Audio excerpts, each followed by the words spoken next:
मेरे angel one applications में मेरी कुछ एसआईपी है जिनमें से मुझे पैसे निकालना है। सिंपल सा प्रोसेस।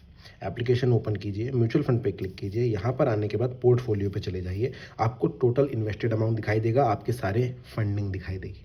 अब किसी एसआईपी से या फिर वन टाइम इन्वेस्टमेंट से पैसे निकालना है तो सिंपली उस पर क्लिक कीजिए। मैं एसआईपी से पैसे निकाल कर दिखाता हूँ और साथ में आपके कुछ क्वेश्चंस का जवाब भी देता हूँ। सबसे पहले मेरी एक्टिव एसआईपी एक ही है फिलहाल, मैं इस पर क्लिक करूँगा। आप इसमें देखिए डिटेल्स देखें तो 500 रुपये इन्वेस्टेड है। करंट वैल्यू थोड़ी सी घट गई है क्योंकि एसआईपी में होता रहता है, एक्सआईआर वगैरह कम दिख रहा है।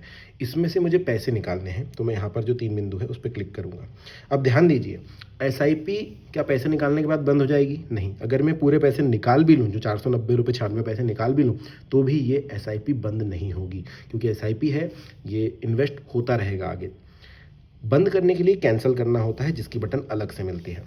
एसआईपी बंद करते ही पैसे अकाउंट में आ जाते हैं कि ऐसा भी नहीं है। एसआईपी बंद करते हो तो पैसा एसआईपी में ही रहता है, निकालने के लिए विड्रॉल अलग से करना पड़ता है और सेम तरीका ये है। अब यहाँ पर विड्रॉ का बटन हम दबाएंगे।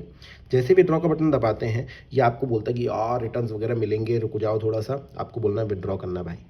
ठीक है, अमाउंट डालिए। मेरे 490 रुपये, मैं 100 रुपये निकाल के दिखाता हूँ क्योंकि मुझे तो इन्वेस्टेड रहना है थोड़ा सा, मैं इस वीडियो के लिए बना रहा हूँ। तो ये मैंने 100 रुपये डाल दिया। आप चाहें तो विड्रॉ फुल अमाउंट भी कर सकते हैं। ठीक है, मैं फिलहाल वो नहीं करूँगा, मुझे 100 रुपये निकालना है। डन करूँगा, विड्रॉ का बटन दबाऊँगा। अब देखिए जैसे विड्रॉ दबाता हूँ ये बोलेगा भाई कहाँ पर चाहिए, किस बैंक अकाउंट में पैसा चाहिए। इसने खुद ही चूज़ कर लिया। आप चाहें तो बैंक चेंज कर लीजिए अगर आपने और भी बैंक अकाउंट दिए हैं मेरी तरह तो।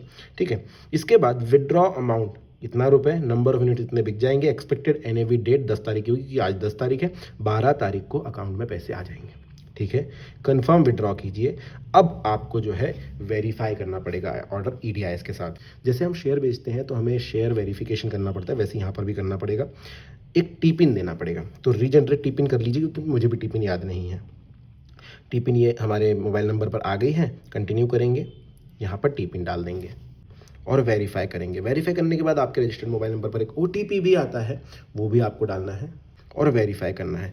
एक बार वेरिफिकेशन हो गया तो फिर आपकी जितनी भी होल्डिंग्स है या फिर जितने भी एसआईपी इन्वेस्टमेंट्स है वो सारे के सारे कर लेंगे। जैसे ही आपने विड्रॉ बटन वापस दबाया उसके बाद आपका एसआईपी का काम हो गया, आपके विड्रॉल हो गया। अभी देखिए activate DDPI to avoid TPIN. DDPI अगर आप करना चाहे तो करिए, मैं तो नहीं करूंगा क्योंकि मैं बहुत ही रेयरली पैसे निकालता हूँ, मैं इस वीडियो के लिए निकाला, तो डीडीपीआई एक्टिवेट करके कोई मतलब नहीं है। क्या है डीडीपीआई? तो भाई ये आपके ब्रोकर को ये ऑप्शन दे देता है कि जब भी आप पैसे निकालो तो वेरिफिकेशन बार बार ना करना पड़े। ठीक है, अब देखिए यहाँ पर क्या दिखा रहा है, order placed, order send to exchange, order being processed by exchange, portfolio updated. 15 तारीख तक हो जाएगा, 12 तारीख को अकाउंट में आ जाएगा पैसे। ठीक है, क्लोज कर दीजिए। अभी कितने रुपए इन्वेस्टेड दिखा रहे हैं मेरे, मैं रिफ्रेश कर लूँ इसको। ये वाली एसआईपी थी हमारी 490, क्योंकि अभी निकले नहीं है ना, 12 तारीख को हो जाएंगे तब आ जाएंगे। तो वहाँ पे 100 रुपये हट जाएंगे, 390 करंट वैल्यू दिखाई देगी, या फिर कम भी हो सकती है कि एसआईपी अगर ऊपर नीचे हुआ तो। अब कोई क्वेश्चन आपके दिमाग में हो तो भाई सब्सक्राइब बटन दबा दीजिए और नीचे कमेंट सेक्शन है वहाँ पर जाके पूछ लीजिए, मैं आंसर करता हूँ। Thank you.